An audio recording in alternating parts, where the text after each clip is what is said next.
Muy buenas tardes. Soy el doctor Dante Benavides Morales, miembro titular de la sociedad. Agradezco esta invitación que me ha hecho la Sociedad Peruana de Obstetricia y Ginecología para un importante simposio sobre nuevas perspectivas en piso pélvico. Ustedes saben que aproximadamente el 30% de la consulta ginecológica tiene que ver de una u otra manera con piso pélvico, por lo tanto es un tema sumamente importante. Hay una tremenda innovación en lo que es ayuda diagnóstica en imágenes, en la parte de ecografía está sirviendo de muchísimo apoyo en la evaluación del piso pélvico, y la cirugía laparoscópica también está ayudando muchísimo en resolver algunos problemas de piso pélvico. En esta oportunidad vamos a contar con tres excelentes médicos: el doctor Humberto Dionisi, Humbertito como le decimos de cariño acá en Perú. Él va a hablar sobre tratamiento abdominal. El doctor Juan Luis Alcázar, de España, bienvenido doctor. Y nuestro querido Pepito Torres Umaeta, y ya el doctor Martín Castillo va a hacer la presentación de cada uno de los ponentes. Dejo con ustedes entonces al doctor Martín Castillo. Como moderador, el doctor Martín Castillo es especialista en ginecobstetricia por la Facultad de Medicina, médico asistente de Servicio de Obstetricia y Ginecología Hospital 2 de Cañete, pasantía de posgrado de cirugía vaginal y técnico de manejo de incontinencia urinar en el Hospital Pereira de Uruguay, y ha hecho urología femenina en el Hospital de Campiña, Sao Paulo, Brasil. Con ustedes dejo al doctor Martín Castillo, que va a hacer la presentación y va a ser el moderador de este simposio. Muchas gracias.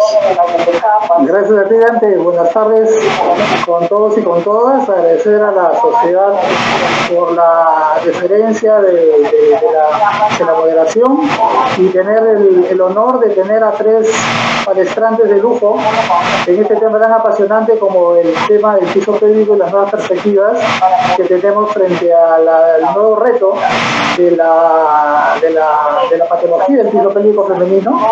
Tenemos en primer lugar al doctor Humberto Dionisi. El doctor Humberto Dionisi nos va a tratar sobre el tratamiento abdominal de prolapso. El profesor Dionisi es PAC presidente de la Sociedad Argentina de Cirugía Laparoscópica y PAC presidente de la Sociedad Argentina de Endometriosis. Es director del CEDEM, que es el Centro Dionisi de Estudio de la Mujer, y director de Ginefur. Es director para México, América Central y Sudamérica de la Asociación Americana de Laparoscopía Ginecológica. Profesor Dionisi, muy honrado de tenerlo en esta reunión, y estamos seguros que su presentación va a ser, como siempre, de la más alta excelencia académica. Por favor, doctor, tiene 25 minutos para desarrollar el tema. El tema de la conferencia son las vías de abordaje del prolapso, y dentro de estas la vía abdominal. Primero, debemos tener en claro que los síntomas del prolapso van a devenir tanto de alteraciones anatómicas como de alteraciones funcionales. Obviamente, la resolución debe abarcar ambos problemas. Debemos tener en cuenta que no existe una cirugía única capaz de resolverlo todo, y los objetivos, por supuesto, van a variar de acuerdo a cada caso. Entre los elementos que mantienen la estática pelviana, o mejor decir, la dinámica pelviana, se encuentran los músculos elevadores del ano, los cuales, a través de un proceso de constricción, reducen el hiato genital. Como vemos en los videos, la contracción del diafragma, representado sobre todo por la contracción de los elevadores, reduce el hiato genital, obviamente en sincronización con el aumento de la presión intraabdominal. Por otro lado, tenemos los elementos de suspensión representados por las fascias endopélvicas, ligamentos uterinos. Estos se describen por Delancey en tres niveles.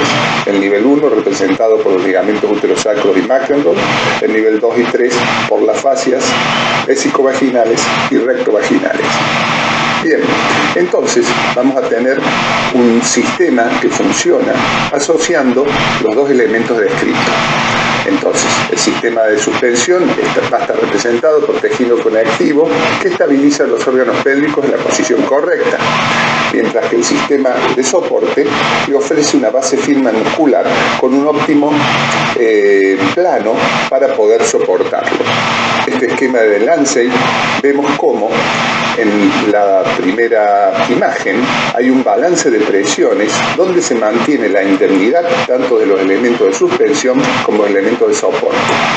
En la figura 2, al romperse el elemento de soporte, va a alterar la presión intrapélvica, produciendo luego la ruptura de los elementos de suspensión.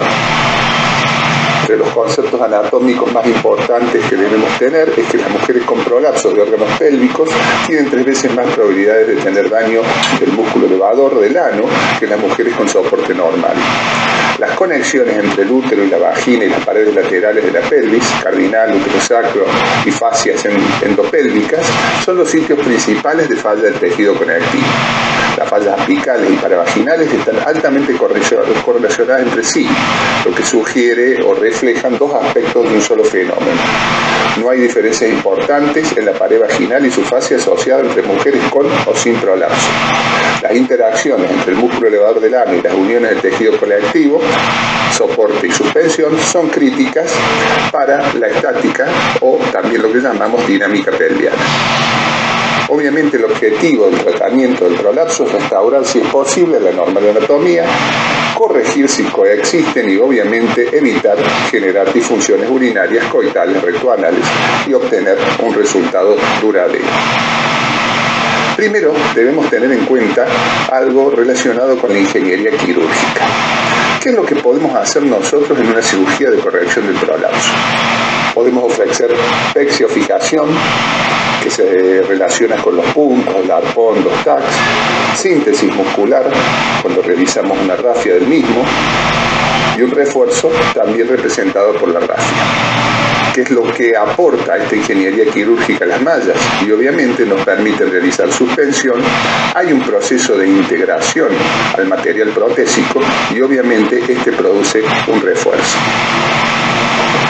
Dentro de las técnicas abdominales para la corrección del prolapso vamos a encontrar la suspensión al ligamento uterosacro, la suspensión abdominal al ligamento sacroespinoso, la pectopexia, la colposacropexia y por último la colposacropexia con malla o colpoperineosacropexia, que es lo de la cual vamos a hablar en detalle el resto de la conferencia, debido a que es la que mayor sustento de evidencia médica presenta para los mejores resultados de nuestras pacientes. La idea de la colposacropexia es realizar una disección completa posterior y anterior de la vagina, donde a través de puntos y una malla sintética vamos a realizar la suspensión al promontorio de la vagina.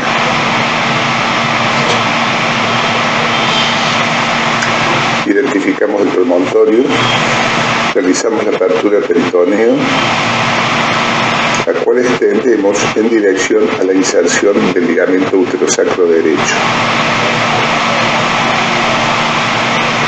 Trabajamos en el celular que se encuentra por encima, identificamos los vasos sacros medios,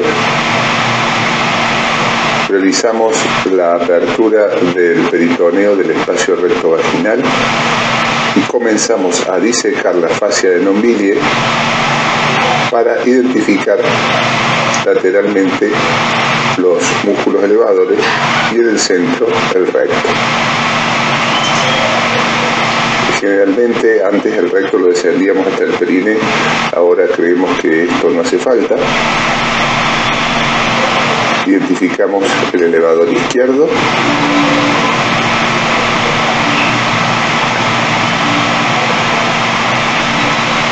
y el elevador derecho. Como dije, dejamos el recto en la parte media sin descenderlo mucho más.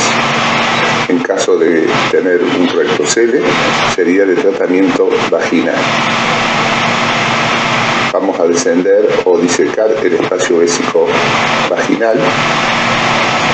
Realizamos la apertura del peritoneo y comenzamos con la disección de dicho espacio, o espacio de Halbach.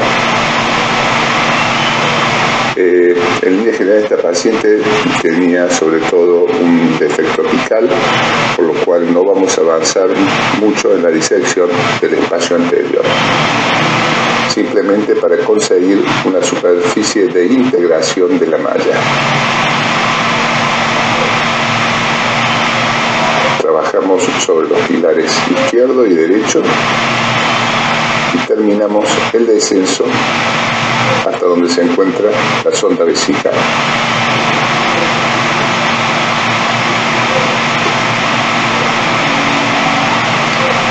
Como verán, utilizamos corriente bipolar en la mano izquierda y mecánica en la mano derecha, representada por el bisturí armónico. Colocamos una cinta de polipropileno soft, uno de los extremos con un punto lo fijamos al elevador derecho y el otro al elevador izquierdo. Esto nos va a dar un plano de sustentación para permitir la integración de la cara posterior del espacio recto vaginal, la integración de la malla. Una vez que realizamos esto, el segundo nivel de punto lo vamos a hacer a nivel de la inserción de los ligamentos uterosacros que marcan lo que correspondería al anillo pericervical.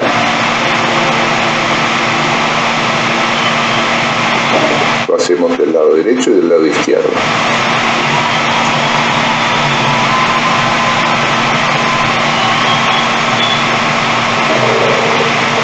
Una vez que terminamos de fijar completamente la parte posterior, comenzamos con la cara anterior con el otro extremo de la malla. Vamos lo más distal en nuestra disección, colocamos un primer punto y luego de él vamos a colocar 4 o 5 puntos en total. De esa manera vamos a lograr una muy buena integración de la malla a la cara anterior.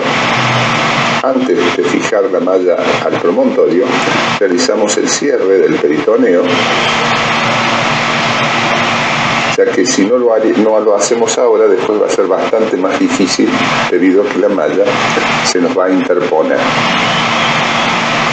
Realizamos una hemijareta en la parte ventral y lateral.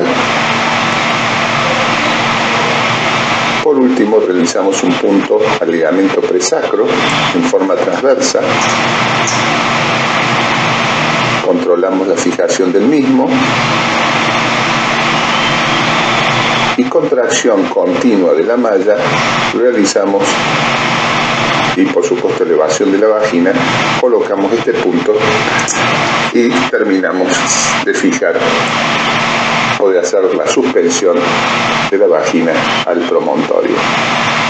Por supuesto, recortamos el excedente de malla y comenzamos con la reperitonización hasta tener toda la malla preperitonea.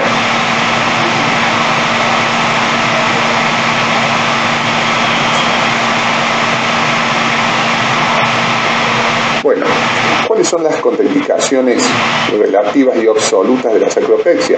Obviamente la obesidad, el tejido graso que cubre el promontorio, un intestino dilatado también que oculta el promontorio, adherencias severas, la ilíaca primitiva, la vena ilíaca primitiva que a veces puede encontrarse cubriendo el promontorio, eso hay que tenerlo en cuenta, y la exostosis del mismo.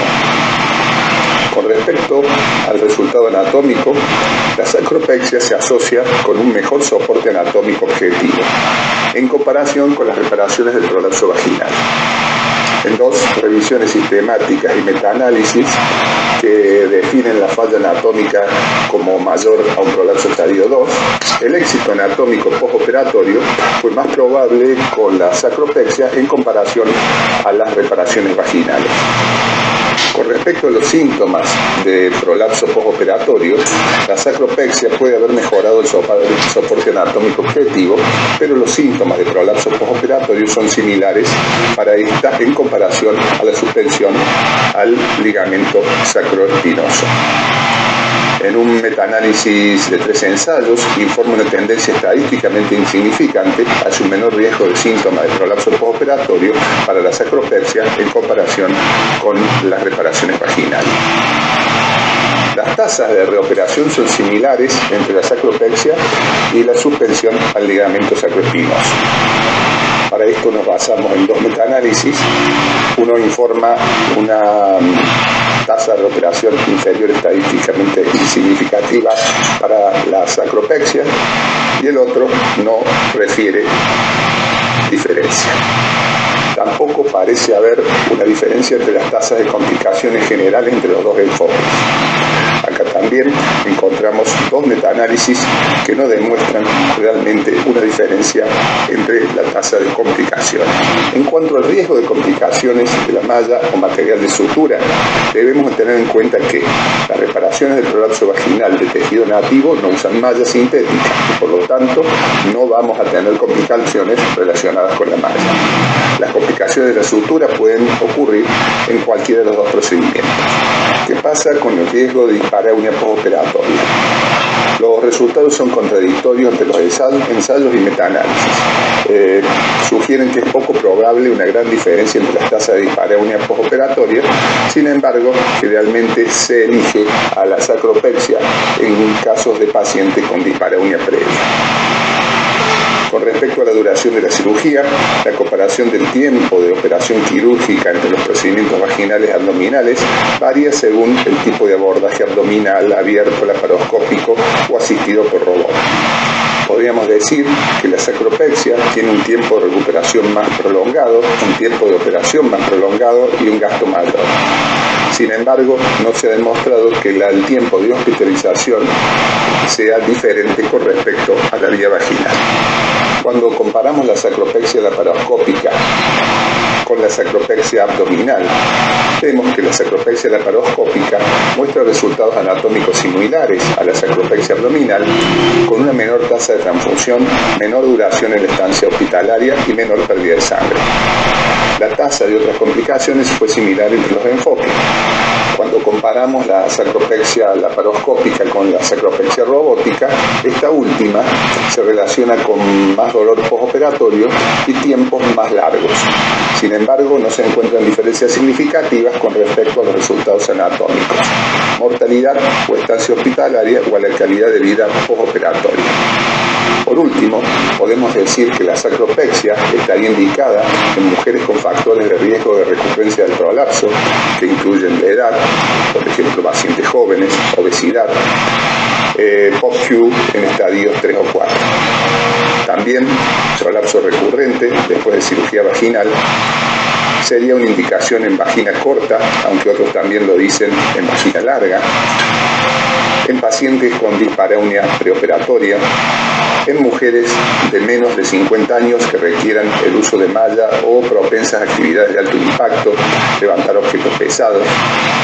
Los factores de riesgo raros para el prolapso recurrente son la estrofia vesical y la espina bífida, y otras indicaciones para la cirugía abdominal, por ejemplo, en pacientes que presenten quistes de ovario o algo que se deba corregir al mismo tiempo.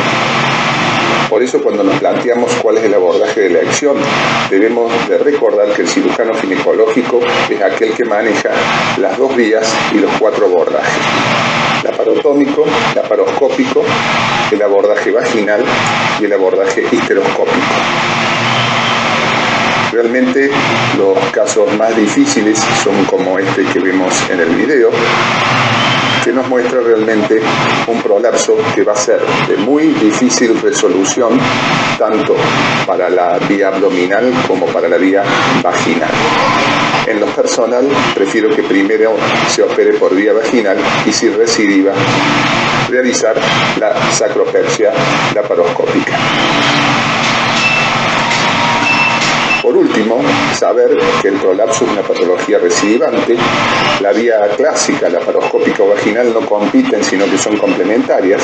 La cirugía laparoscópica es el abordaje de la erección cuando esté indicada la vía abdominal, y la cirugía laparoscópica es indispensable en la formación del cirujano ginecológico. Este es el doctor Carlos Arzotti, reconocido uroginecólogo argentino, al cual le vamos a decir que la evidencia es como un farolito, don Carlos, sirve para apoyarse pero no ilumina. Muchas gracias.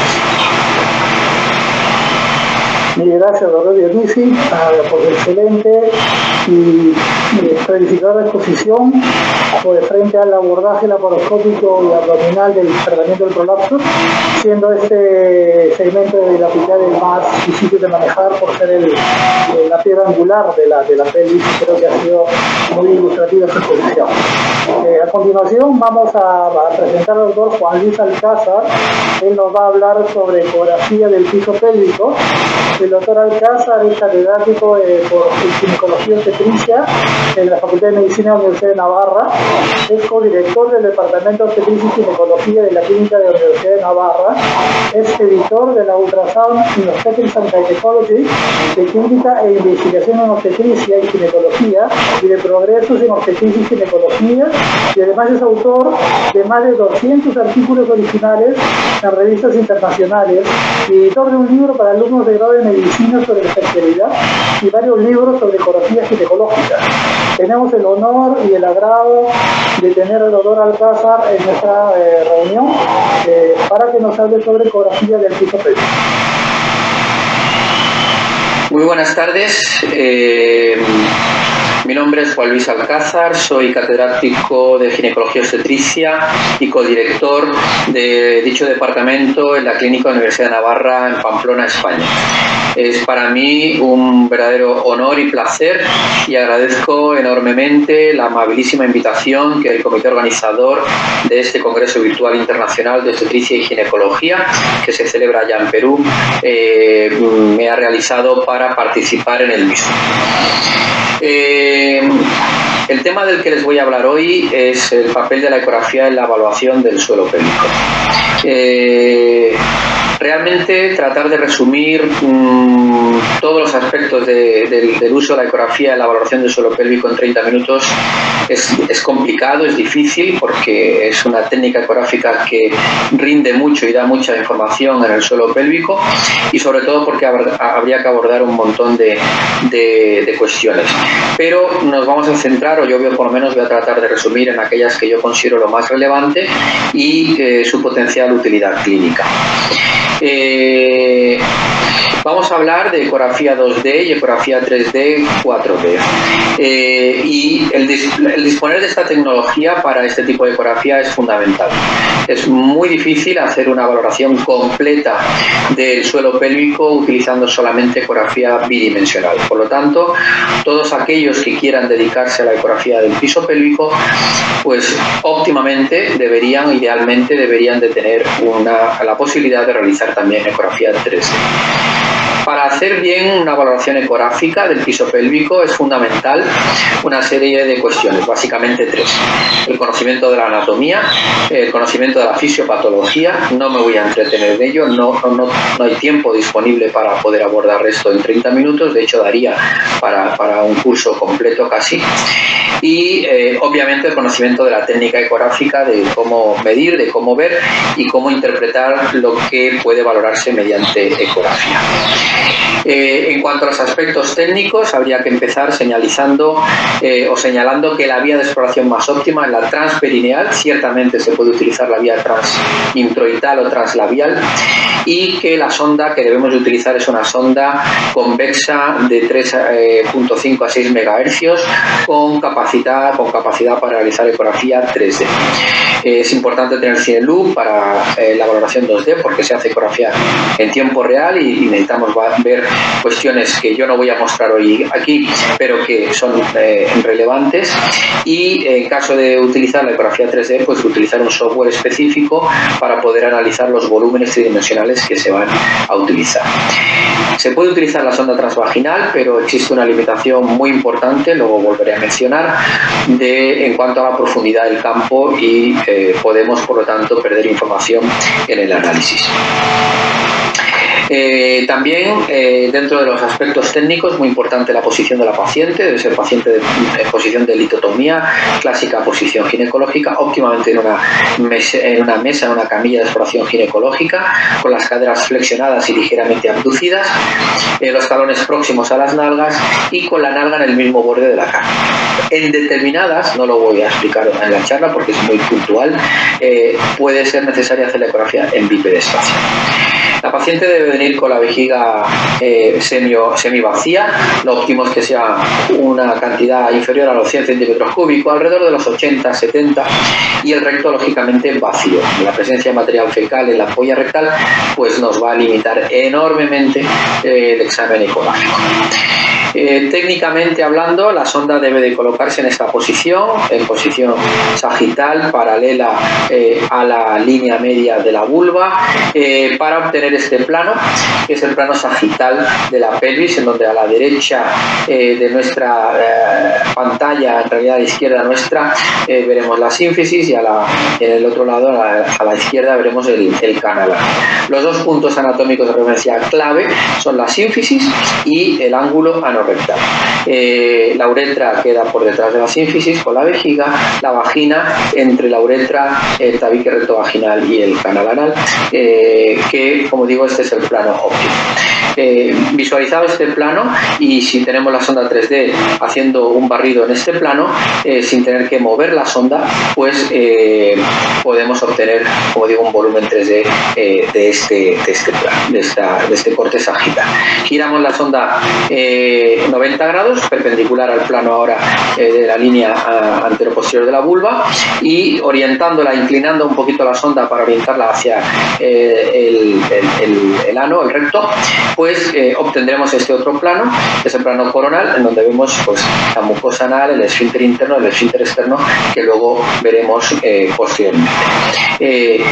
Los barridos en 2D que podemos hacer, pues básicamente son en sentido craneal y en sentido caudal. En el plano anterior, en 2D, podemos desplazar la sonda lateralmente, pero no es necesario. Todo el examen debe hacerse de manera muy estática. Y como digo, en el examen 3D, pues mantendremos la sonda en esto para obtener un segundo volumen en este plano. Es importante obtener dos volúmenes, en el plano anterior y en el plano que les muestro ahora. Como digo, la sonda transvaginal puede emplearse, pero tiene importantes limitaciones y su uso no es en general recomendado, pero puede usarse. No es recomendado, pero puede usarse.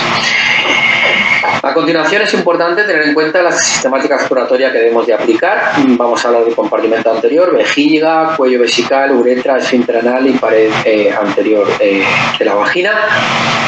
Compartimento medio, fundamentalmente el útero, y el compartimento posterior, el canal anal, esfínter del ano, recto, tabique rectovaginal y pared posterior de la vagina. ¿Cuándo está indicada una incontinencia, una ecografía de piso pélvico? Pues tienen ustedes aquí una lista enorme.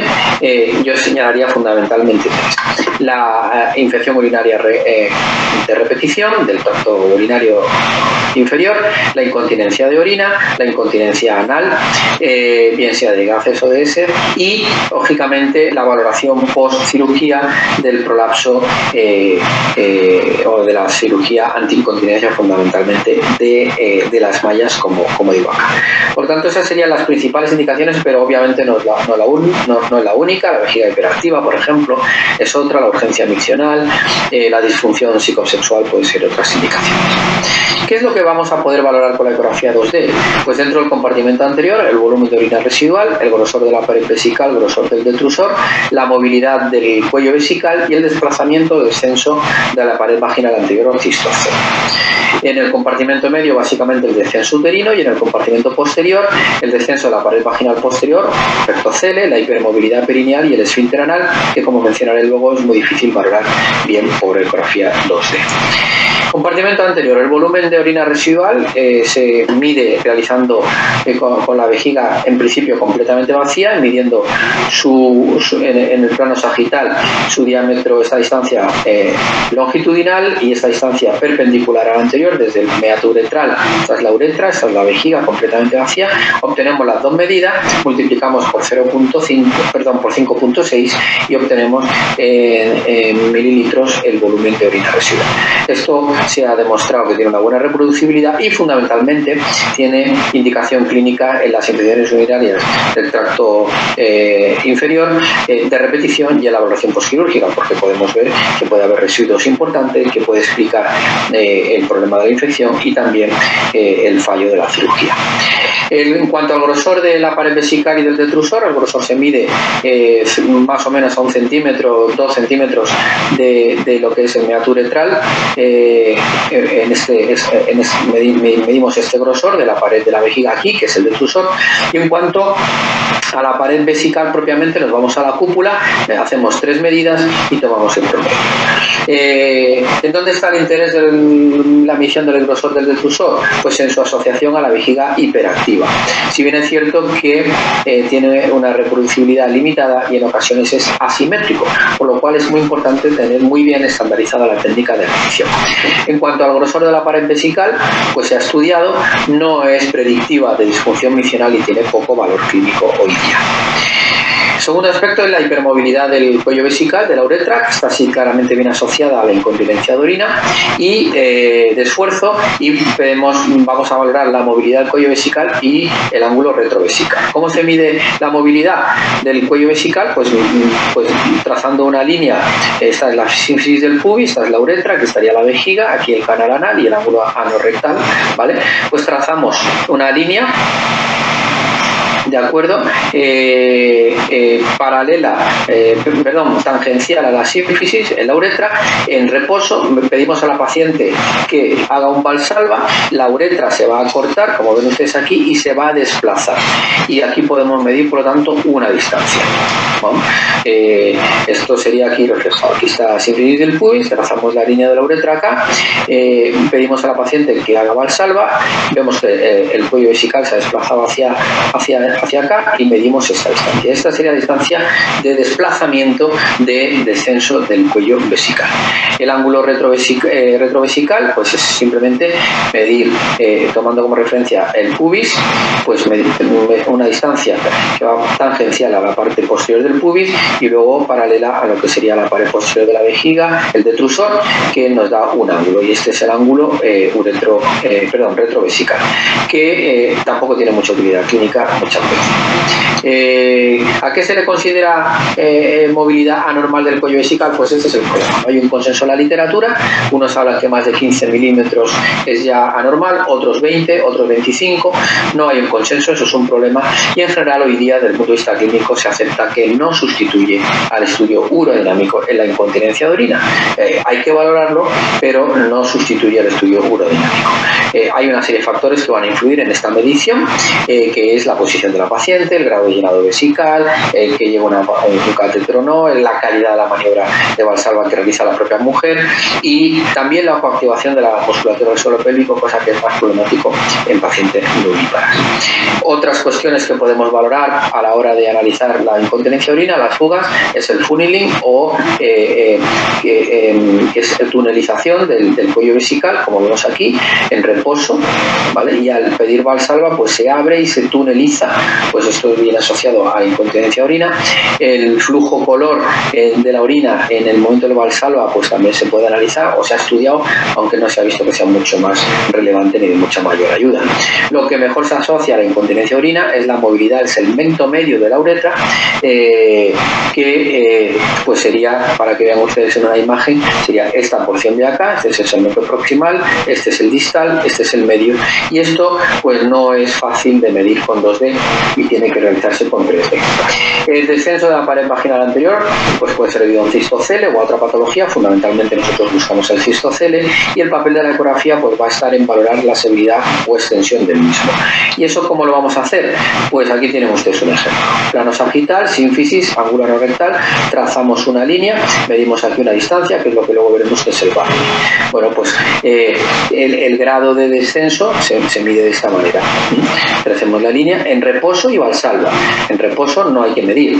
Trazamos la línea del pubis al ángulo anorrectal, pedimos a la mujer que haga valsalva, mantenemos esa línea y todo lo que desciende la vejiga por debajo de esa línea es lo que se va a medir, ¿vale? Hay fundamentalmente dos tipos, el tipo 2 y el tipo 3. El tipo 2 va asociado a incontinencia de orina y raramente a disfunción miccional o de lesión del elevador del ano, mientras que el tipo 3 pues sí que va a ir asociado a disfunción miccional y lesión del elevador del ano, pero raramente a la incontinencia de orina.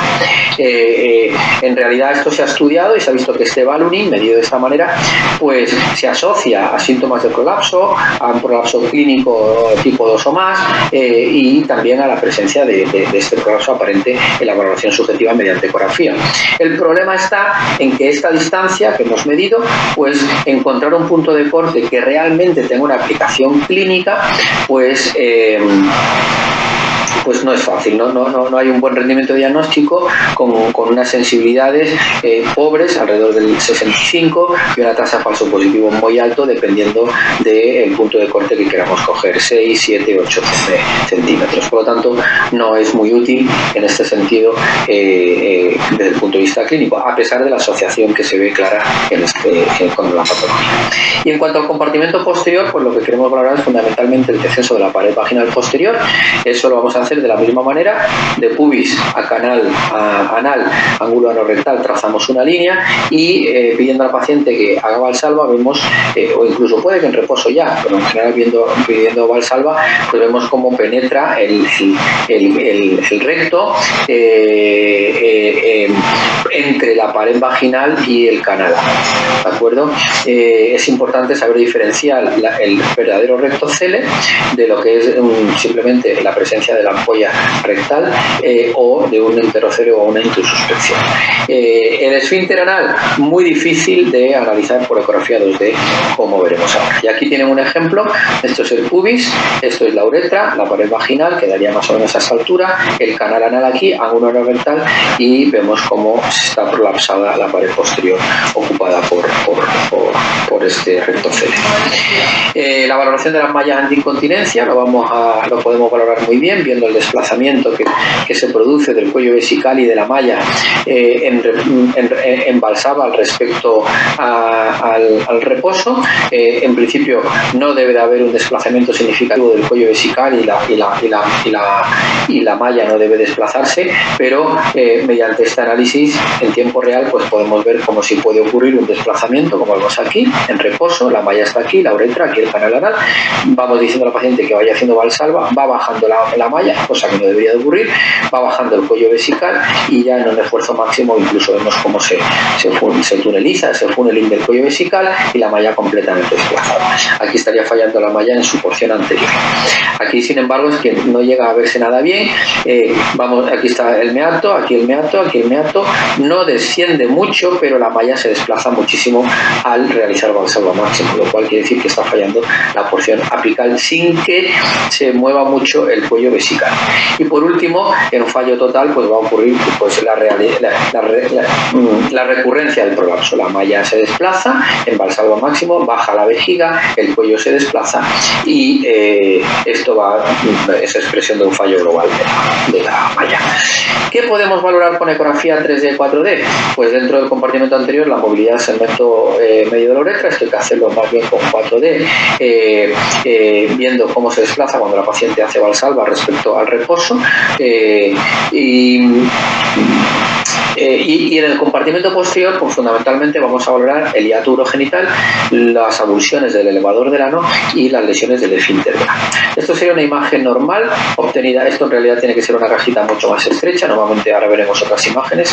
Es en este plano, la sínfisis, la uretra, la vagina y el ángulo canal anal con el recto, ángulo anorrectal. Y al obtener este plano, cortando desde el sínfisis al ángulo anorrectal, recuerden siempre estos dos puntos anatómicos de referencia muy relevantes, pues vamos a obtener esta imagen de renderización en la imagen 3D. En lo que se ve aquí es la sínfisis del pubis, la uretra, la vagina, el canal anal, esto sería el esfínter, una rama del pubis, otra rama del pubis, y esta banda hiperecogénica que se aprecia acá es el músculo elevador del ano, que se va a insertar en el pubis a un lado y a otro. Bueno, pues pidiendo reposo y en Valsalva medimos el área y aquí tenemos un área, como vemos aquí, por trazado, 16 centímetros cuadrados. En este caso es de 35, como ven aquí, en el Valsalva. Va a aumentar, es una valoración también del ballooning, es lo que queríamos hacer antes en 2D, volviendo atrás para que lo vean rápidamente. Pues esto es lo que estamos midiendo con 2D. Ahora, en vez de medirlo como una distancia, pues lo medimos como un área, que es como se ve aquí.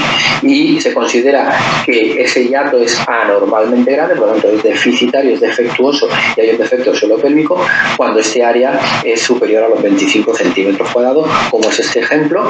Y ya en casos graves, como este que hay aquí, este es el hiato urogenital, el área del área urogenital, que es de 51 centímetros cúbicos, y que, claro, esto es un caso grave. Por lo tanto, es muy reproducible además esta medición.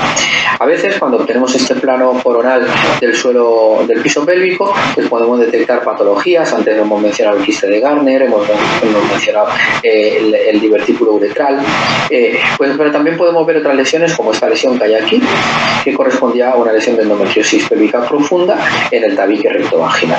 Pues esto hay que saber interpretarlo si uno lo ve, porque pudiera parecer que hay un defecto del canal, que luego veremos, del esfínter, que luego veremos, pero que en realidad es una lesión derivada de la endometriosis pélvica profunda. Bien, y desde el punto de vista de la técnica, para valorar bien la presencia o ausencia de avulsión del elevador del ano, pues debemos de tomar lo que se llama la imagen TUI, Tomographic Ultrasound Imaging. En el plano sagital, como ven aquí, sínfisis, ¿vale? Y la uretra, la vagina y el canal anal. Aquí tendríamos representado la sínfisis, pero en las ramas del pubis, el elevador del ano en su inserción, como vemos acá, en su inserción, el esfínter, canal anal, esfínter interno, ahora lo explicaré un poquito más en oscuro, hipoicoico, y desde la uretra medimos a la inserción del elevador. Medimos en estos tres planos centrales, se obtienen, como ven aquí, 8 planos, pues vamos a coger estos 3 centrales, son los que hay que coger, medimos de aquí a acá, y todas las distancias, es decir, estas 6 distancias en estos 3 planos centrales deben ser menores a los 25 milímetros, para decir que ese elevador está bien, no está avulsionado. Cuando hay una distancia mayor en los 3 planos centrales, en alguno de los lados o en ambos lados, pues hablamos de un defecto de inserción, o lo que es lo mismo, una avulsión del músculo elevador del ano, de la rama púbica, y esto nos permite estudiar pues eso, la presencia de la avulsión, que puede estar detrás de mucha sintomatología. También es verdad que hay casos totalmente asintomáticos. Y en este caso, pues lo que vemos es una avulsión bilateral muy relevante. Si ustedes se fijan, en los 3 planos centrales vemos las ramas del pubis, y es que el elevador no se aprecia como tal. Sin llegar a medir prácticamente nada, de la uretra hasta acá o de la uretra hasta acá, es que ya se ve como el elevador no llega a la rama del pubis, ni aquí, ni acá, ni aquí, ni acá. Esto es lo que queda no es que lo que quede, es que se ha retraído del músculo elevador del ano. y por lo tanto aquí tendríamos una busión bilateral que lógicamente se va a asociar a un problema serio de prolapso de órganos genitales el día de mañana, si no lo tiene ya la paciente, y por supuesto en caso de que operemos, pues sabiendo esto antes de la cirugía ya podemos intuir o predecir que esa cirugía, la recurrencia del prolapso de órganos pélvicos pues está aumentada por 2, y por lo tanto pues esto es relevante de cara a la programación de la cirugía que podemos hacer. Y por último, el esfínter, las lesiones del esfínter del ano. Sabemos que la prevalencia de lesiones detectadas clínicamente durante el parto en una maternidad con un buen control de calidad es del 3 al 5%, puede ser mayor en otras maternidades, y que las lesiones ocultas del esfínter pues pueden llegar hasta el 30%. Hay pacientes con un perine íntegro que en un 8% de las pacientes con perine íntegro puede aparecer un defecto del esfínter, curiosamente. La técnica que hoy día se considera estándar para la evaluación del esfínter es la ecografía endorrectal, y sabemos que el uso del force es el principal factor modificable para reducir la probabilidad de que ocurra un oasis o una LOE, una lesión oculta de esfínter, pero muy recientemente también se ha visto, hay 2 grupos españoles que lo han demostrado, que el uso de la ventosa obstétrica del vacuum pues también va a poder aumentar el riesgo de padecer este tipo de lesiones, tanto de oasis como de LOEs. Como decía, la ecografía anal 2D, 3D es la que se considera la técnica gold estándar para la evaluación de los defectos del esfínter. En condiciones normales está la sonda dentro del ano, la banda hiperecogénica es la mucosa, la externa hipoecogénica es el esfínter interno, y esta banda hiperecogénica externa es el esfínter externo, con el músculo longitudinal en medio, entre el interno y el externo, como ven acá. Bueno, una de las limitaciones que tiene esta sonda es que la mucosa obviamente no se puede valorar bien y que a veces la profundidad no permite ver bien el esfínter externo. Con 3D pues se puede ver muy bien también el canal. Aquí vemos el plano coronal, el plano axial, el plano sagital. Tenemos aquí la mucosa, claro, aquí ya no está, digamos, comprimida por la presencia de la sonda dentro del canal. El esfínter interno en el hipoecoico, el esfínter, el músculo, la banda del músculo longitudinal, y el esfínter externo hiperecogénico. Esto sería el plano axial, la mucosa, el esfínter interno y el esfínter externo, y en el plano longitudinal, en el sentido craneal a caudal, el ano quedaría por acá, el recto hacia allá, pues vemos todo el esfínter interno, el esfínter externo y la mucosa. Y aquí tenemos un ejemplo de lesión visualizado de esta manera.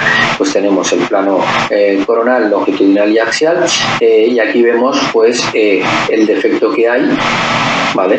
El defecto que hay en la porción anterior media del esfínter interno del ano, que lógicamente pues también va a afectar al esfínter externo. Aquí, en realidad, cuando utilizamos la 3D, pues lo óptimo es utilizar nuevamente la metodología TUI y tomar como referencia estos 5 planos, este de acá, este de acá y este de acá. Esto va en sentido craneal, que sería este, a caudal, que sería este. Bueno, pues tomando estos 5 puntos de referencia, vamos a hacer lo siguiente. Lo que se hace es que del punto central, donde parece que hay un defecto, en estos 5 planos, se mide el ángulo desde donde parece que hay un defecto. Por aquí se traza una línea hasta aquí vemos, parece que va de acá, va allá. Pedimos 5 ángulos, y si 4 de ellos pues tiene un ángulo superior a los 30 grados, pues eso quiere decir que hay casi seguro un defecto del esfínter anal. Y por último también, pues en ecografía 3D podemos visualizar muy bien la colocación de mallas. Aquí tenemos un ejemplo de una malla bien colocada, la uretra acá, las ramas del pubis. Aquí no se ve muy bien porque se ha tomado el ángulo un poquito inclinado y estamos desplazados caudalmente, cranealmente el ano, el canal anal, que quedaría por acá, el elevador viene por aquí, y aquí se ve la malla muy bien sujetando la uretra. Pues en ocasiones esto se ve que no es así. Aquí teníamos la malla cerca de la inserción del elevador del ano con el pubis se ha desprendido, en este caso del lateral izquierdo de la paciente. Por lo tanto, aquí se ve claramente un defecto de la malla que se ve claramente. Por lo tanto, también nos permite ver bien la ecografía 3D, la colocación de la malla. Yo con esto doy por finalizado la charla. He intentado ajustarme a los 30 minutos que me pedían. Como ven ustedes, es un tema amplio que requiere su técnica de aprendizaje. Obviamente existe y está bien estudiada la curva de aprendizaje. No es excesivamente larga, pero tiene que ser bien monitorizada. Y desde luego hoy día es difícil de entender que en una unidad de suelo pélvico no se tenga esta tecnología para la evaluación, porque nos da información diagnóstica, nos da información pronóstica, nos permite evaluar el posoperatorio, nos permite evaluar la recurrencia. Por lo tanto, toda unidad de suelo pélvico debe de tener ecografista específicamente dedicado a este tipo de ecografía para poder evaluar a estas pacientes. Obviamente, ya lo he mencionado antes, esta técnica no va a sustituir ni al alcohol estándar de momento, que es la ecografía endonal para el tema del esfínter del ano, ni al estudio dinámico para la evaluación de la incontinencia que pudiera estar asociada a problemas neurogénicos. Y en fin, nada más. Espero que haya sido útil, que hayan ustedes aprendido. Yo reitero mi agradecimiento al comité organizador. Para mí, pues Perú ya es un país que significa mucho para mí, ya incluso desde el punto de vista familiar, y por lo tanto enormemente agradecido por tan amable invitación. Muchas gracias.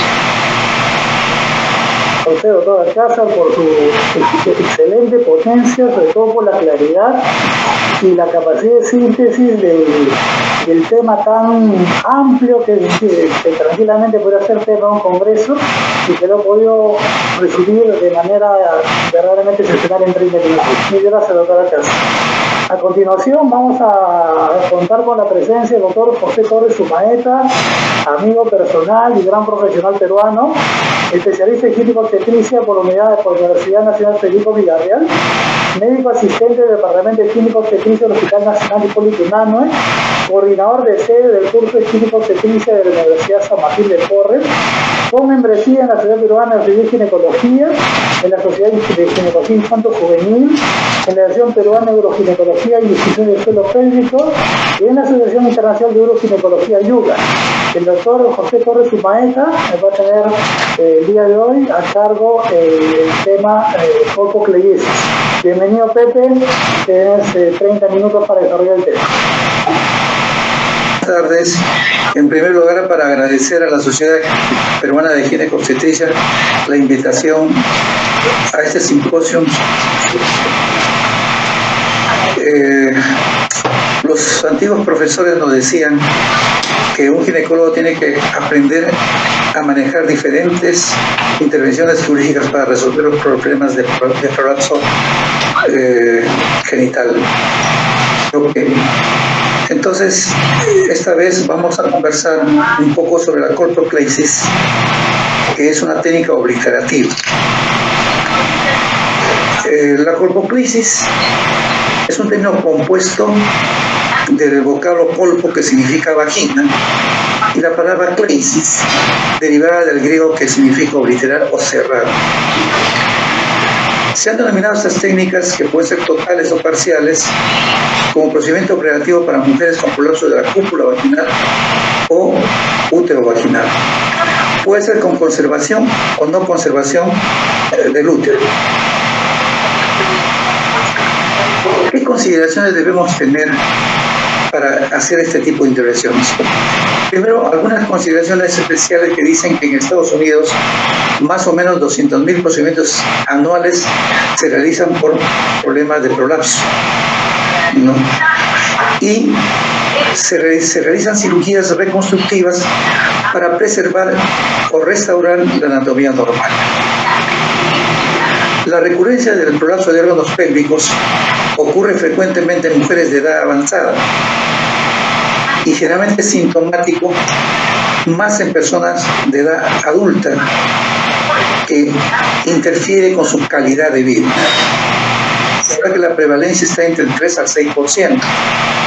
Por lo tanto, el prolapso de órganos pélvicos es una condición cuya prevalencia aumenta con la edad. Algo de su historia: en 1823, Gerandin describió el procedimiento obliterativo, pero él disecaba toda el epitelio vaginal y después cerraba. En 1877, Lefort describió un procedimiento semejante.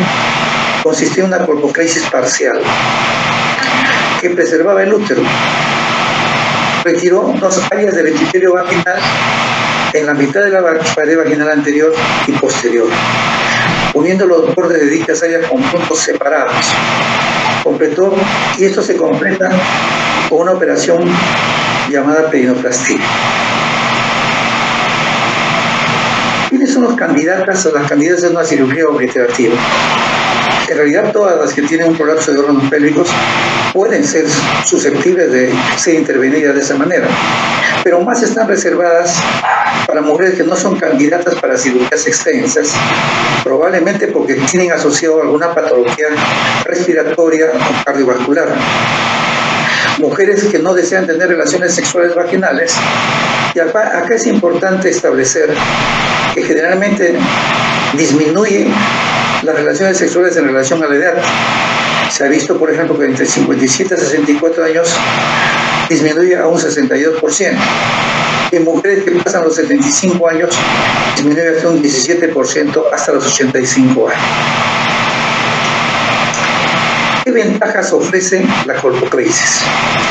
Tiempo operatorio más corto, una menor movilidad perioperatoria, un riesgo extremadamente bajo de recurrencia del prolapso y una mayor satisfacción del paciente en mujeres mayores de 80 años, como se ve en los estudios de evidencia. ¿Qué desventajas tiene ella? La eliminación de la posibilidad de coito vaginal, la incapacidad de evaluar el cuello uterino o útero por vía vaginal en los casos en los cuales se preservó el útero, y bueno, no se puede tomar ya un Papa Nicolau o una biopsia. ¿Qué hacemos para que esta paciente sea evaluada para una operación tipo Lefort? Los síntomas que tienen una paciente con prolapso de órganos casi son similares. No excluye a aquellas que tienen un prolapso avanzado, grado 3 o 4. Se hace una elaboración de la historia completa del suelo pélvico, se hace una evaluación de los síntomas urinarios y si existen problemas de la defecación. No hay que olvidarnos que para esto también tenemos que hacer un consentimiento informado, y en el caso de Ford, para riesgos y pérdida de la capacidad de relaciones sexuales. Muy importante, tiene que saber esto la paciente. Y que puede haber existencia de flujos vaginales y sangrado por ulceración posterior a la intervención quirúrgica. Después se hace la evaluación según el esquema POPQ y se evalúa la incontinencia o retención urinaria. Nosotros, de todas maneras, en todas las pacientes siempre hacemos urinal, pero después empleamos un instrumento evaluativo que es un modelo para predecir riesgo de incontinencia urinaria de esfuerzo preoperatorio de novo después de una cirugía del prolapso de órganos pélvicos. Creo que es importante esto porque definitivamente uno puede decir si asociado a la operación de Lefort podemos hacer una cirugía sitio específica o una corrección de algún defecto, la colocación de alguna malla en caso de incontinencia urinaria. Entonces esto nos ayuda a predecir y tiene algunas variables. Se pone la edad en el momento de la cirugía, el índice de la masa corporal, el número de partos vaginales, si tiene diabetes o no diabetes, si existe una pérdida de orina asociada a la sesión de urgencia y el resultado de la prueba de esfuerzo preoperatorio. Todo eso se introduce, los valores que uno encuentra en el examen clínico, y se da un clic. Este clic nos permite ver el riesgo de la incontinencia urinaria de novo en un procedimiento de continencia y el riesgo de incontinencia urinaria de novo sin un procedimiento de continencia. Por ejemplo, si tenemos un problema de incontinencia urinaria ya hecho bajo un estudio urodinámico, probablemente siempre empleamos nosotros en el servicio, donde funciona la unidad de suelo pélvico del hospital, acá el doctor Salcedo, el doctor Moquillaza y el que habla, ¿no? Mini Slim, para los casos que tenemos de incontinencia urinaria. Y empleamos un procedimiento llamado ALE, que es el anclaje libre endopélvico, y no utilizamos otro tipo de cabestrillos. La técnica operatoria es la usual. Se delimita bien la porción anterior de la vagina y la posterior. Luego se hace una exéresis sobre esa delimitación de la pared anterior y vaginal y se extirpa, se hace el exéresis de ese tejido y se comienza a ver los puntos de invaginación para hacer que ese cuello uterino sea invaginado hacia el interior de la vagina.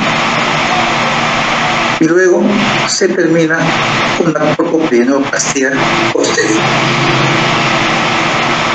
¿Qué evidencias existen?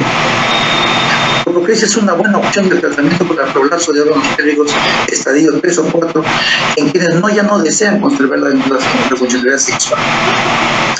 Varios estudios han reportado altos niveles de satisfacción, especialmente esta, donde hablan de un 94%. Casi toda la revisión que he realizado hablan de una satisfacción mayor del 90% de todos los pacientes.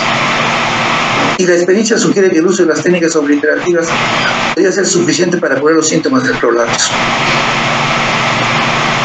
Evidencia también en los trabajos revisados es que requiere de un menor tiempo operatorio que otras técnicas.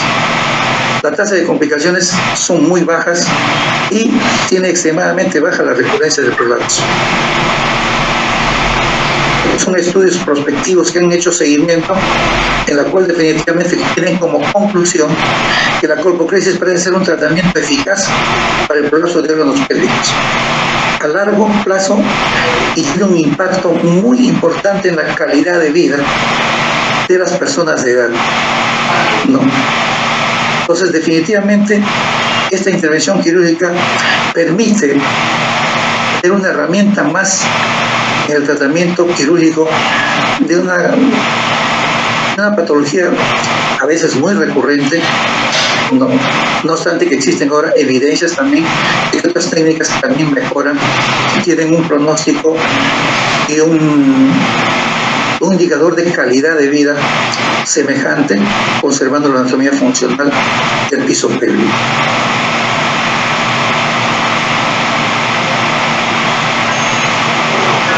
Dicho todo eso, pasamos a ver cómo realizamos. Realmente delimitamos. Puede ser con un lápiz. En este caso lo estamos haciendo con una jeringa y azul de metileno. ¿No? Delimitamos el área que va a ser, donde se va a hacer la exéresis. Y procedemos, en este caso, a una decisión cortante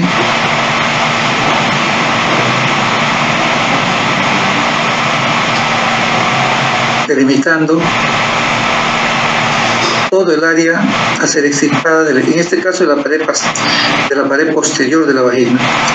Puede comenzarse con la pared anterior también, no hay ningún problema. En este caso hemos preferido entrar por la pared posterior y secar siempre pegado a la pared vaginal, al epitelio vaginal, para evitarnos cualquier problema de complicación o de daño en la parte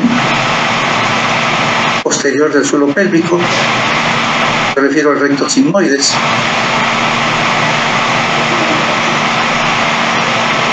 En esta operación vamos a ver que muchas veces se ha hecho la disección cortante y también la divulsión digital. Muchos ahora prefieren con el electrocauterio avanzar, y también es cuestión de técnica y desarrollo de las habilidades y destrezas que van dándose en esta operación. Ahora se diseca la pared anterior de igual manera como la posterior.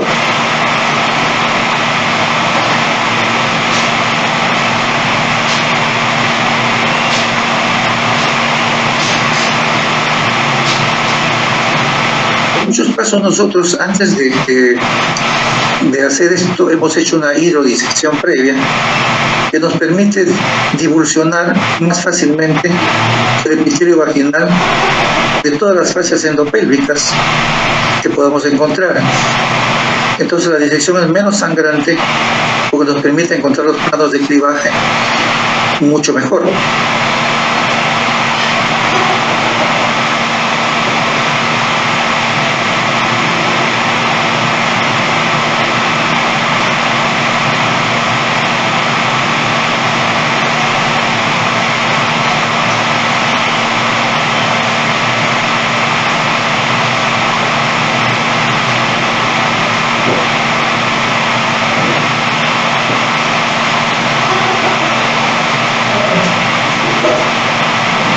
Evolucionando, siempre teniendo cuidado, desplazando la pared vesical y la fascia endopélvica, o también llamada fascia de Halvan, hacia adentro.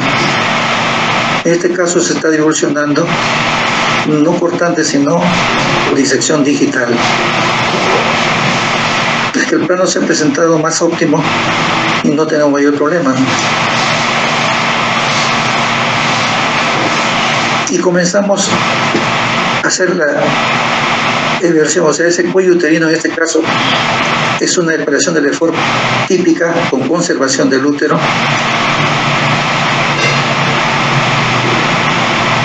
Comenzamos a poner los puntos invaginantes para, digamos, esconder el cuello uterino.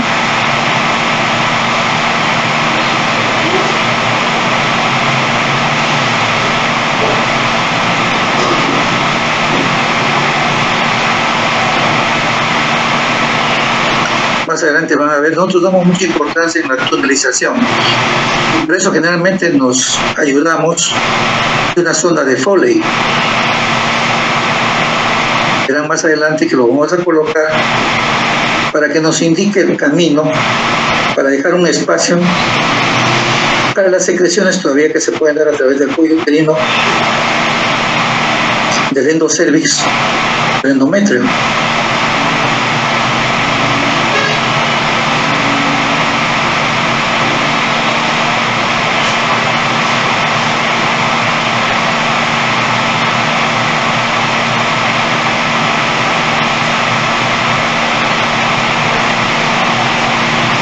Siempre solemos ponerlo porque nos permite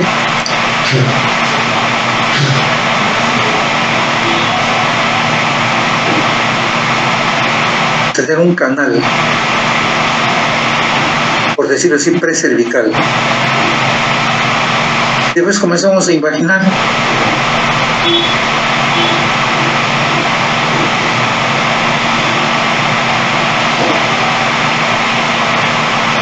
a veces ponemos primero la sonda y después hacemos la tunelización. En este caso primero hemos puesto los puntos. Simplemente vamos a pasar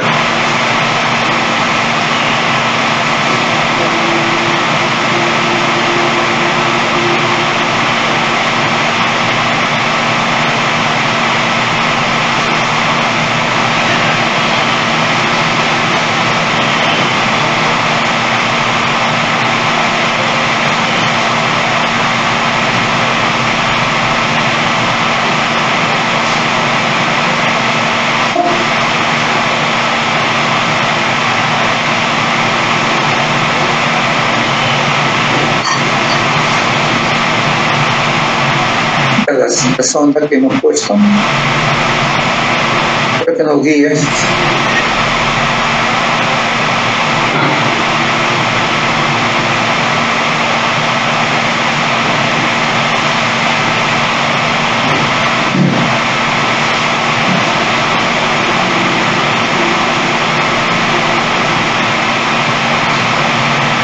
Comenzamos todo un proceso de invaginación y de unión de la fascia endopélvica anterior y posterior progresivamente para ir reduciendo los problemas del compartimiento anterior y el compartimiento posterior.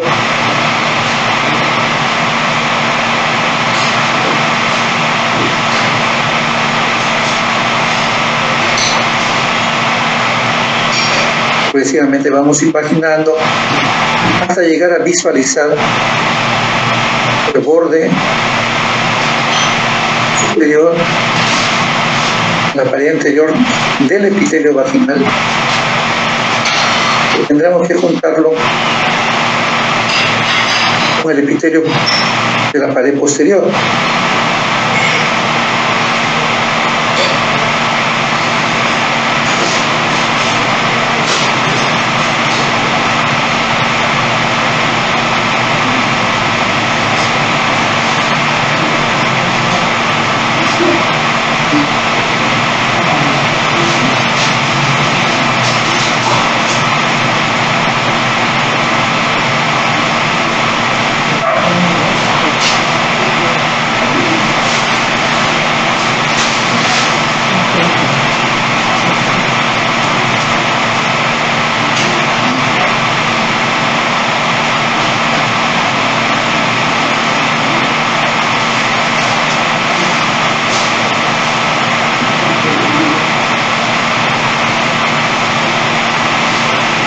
En muchos casos, actualmente, por ejemplo, cuando vemos que predomina el compartimento posterior, podemos tratar de ubicar los úteros sacros y llevarlos hacia el medio, tipo una operación tipo McCall, que permite una mejor contención de la pared posterior, que correspondería a una operación sitio específica.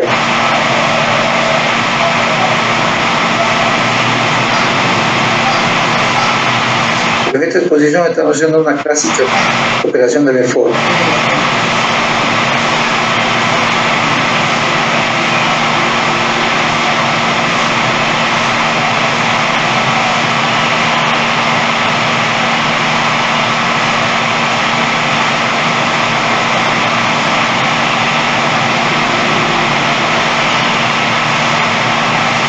En este caso estamos agarrando con una pinza de Alice el borde posterior del epitelio vaginal.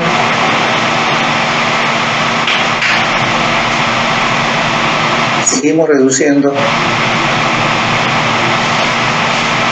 lo prolapsado del compartimento anterior y posterior.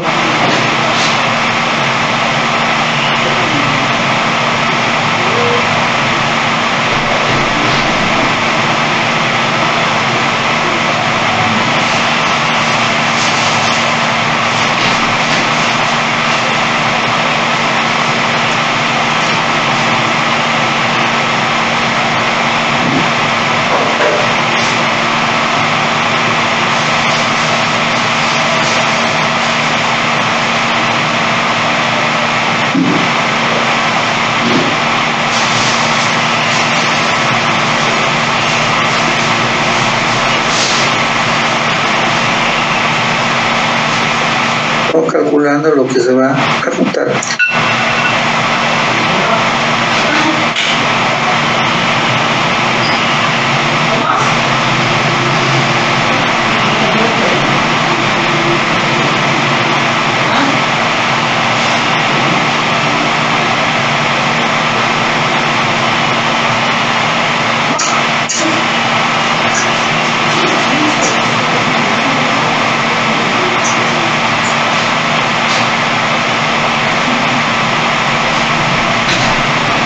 Siempre hay que tratar de dejar menos espacio del epitelio vaginal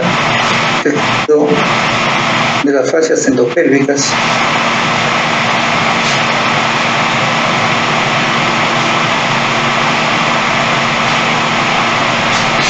Nos parece que está muy... y acostamos un poco más, unimos las fascias endopélvicas anterior y posterior para dejar menor espacio.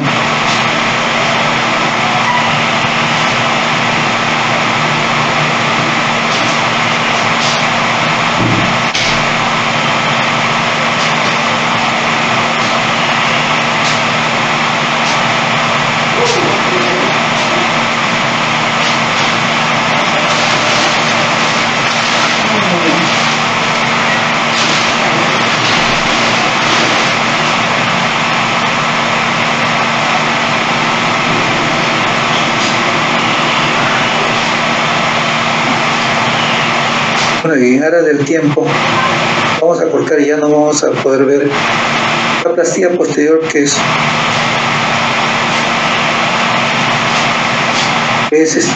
ya conocido por todos nosotros, todos los ginecólogos. Quizás lo primero que comenzamos a hacer, haciendo, y lo que nos dan como primera intervención quirúrgica, es la rafia posterior. Gracias. Gracias a ti, Pepe, por la excelente disertación. El video ha estado sumamente didáctico. Creo que ha resumido en buena cuenta lo que significa la cirugía de Ford. Tenemos ahora un tiempo para las preguntas del público. Te hago extensiva una pregunta, Pepe, del doctor Williams Reyes. Te pregunta, ¿qué tipo de sutura utilizas para la colpocleiesis y con qué sustancia la hidrodisección? Ya, generalmente utilizamos Bicrin 2 ceros, y la hidrodisección lo podemos hacer con agua, simplemente con agua. No hay ningún problema. Realmente doblamos un poco la aguja para ver la curvatura y lo disecamos. Gracias, Pepe. Doctor Alcázar, una pregunta. El ballooning tiene un valor predictivo sobre la recurrencia del prolapso, toda vez que da una idea del grado de efecto de la abulsión del elevador.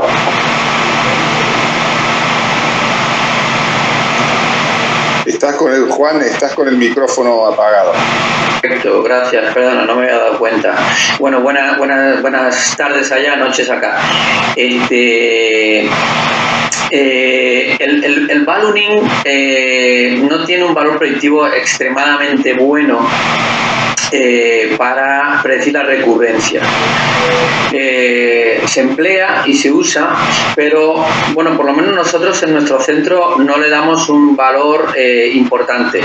Nos fijamos muchísimo más en la abulsión del elevador, porque eso sí que es mucho más difícil de corregir quirúrgicamente y puede venir asociado con más contundencia a la recidivia postquirúrgica.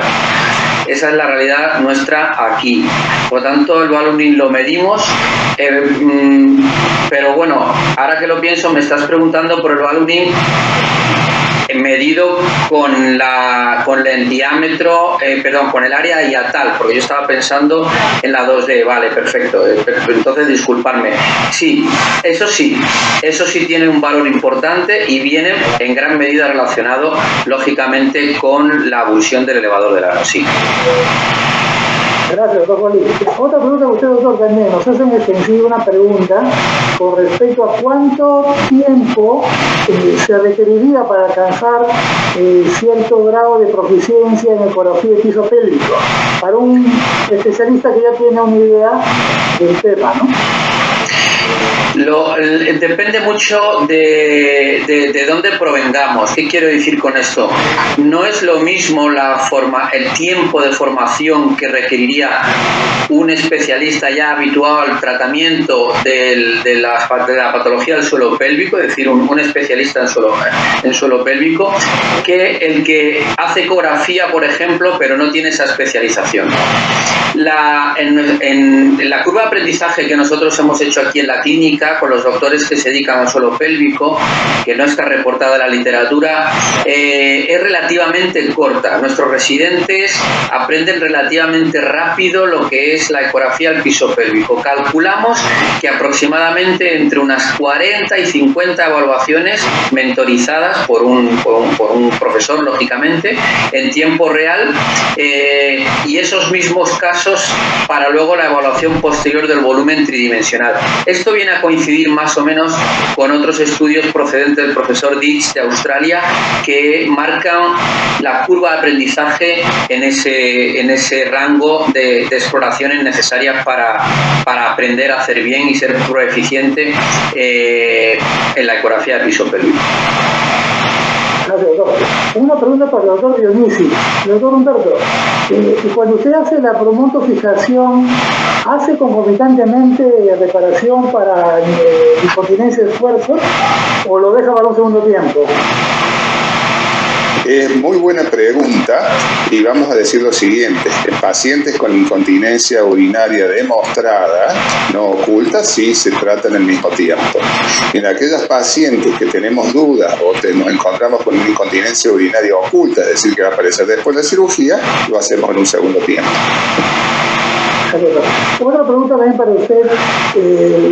Nos preguntan ¿por qué la malla se fija al elevador y no a la fascia recto-cervical?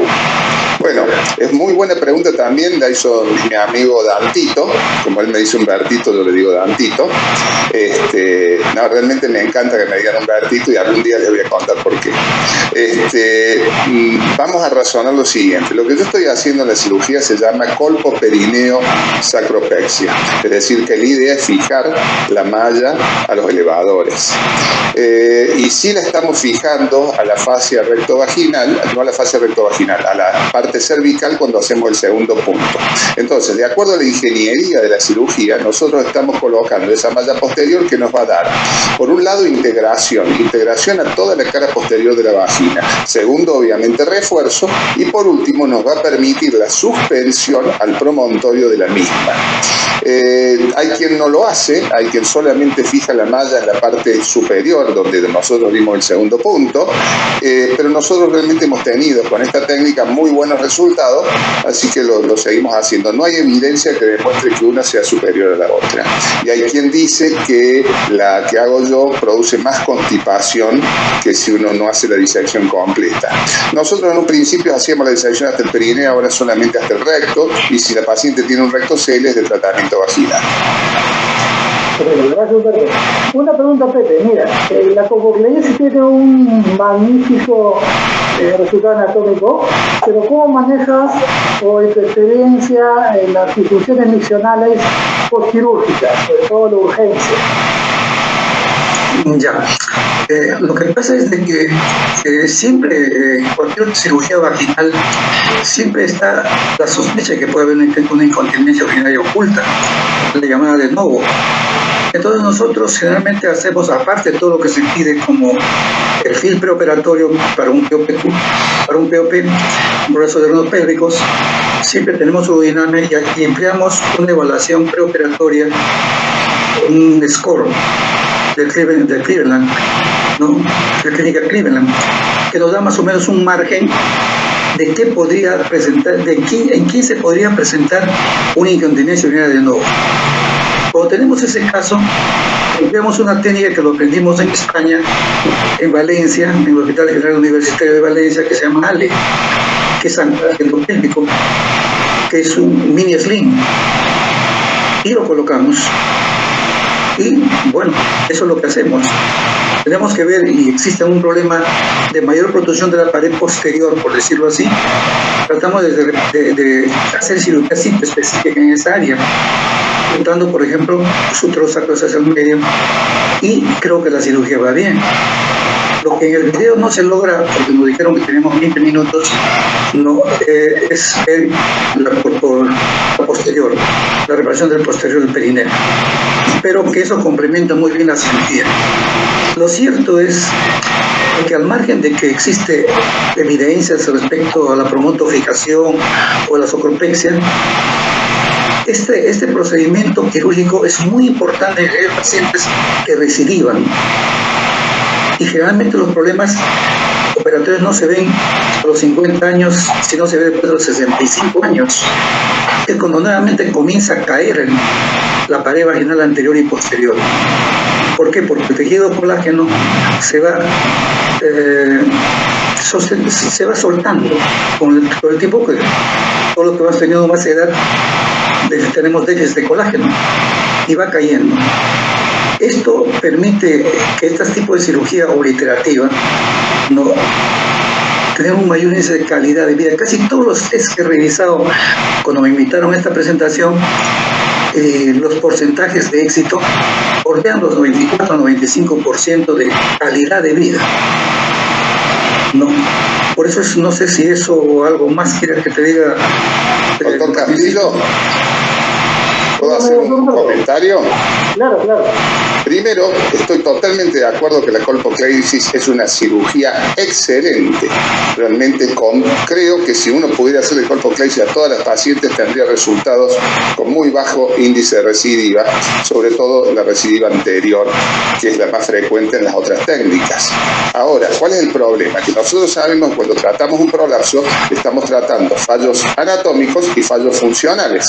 La colpocleisis es antifuncional totalmente, o sea que solamente estaría indicada en aquellas pacientes que no quieren tener más relaciones.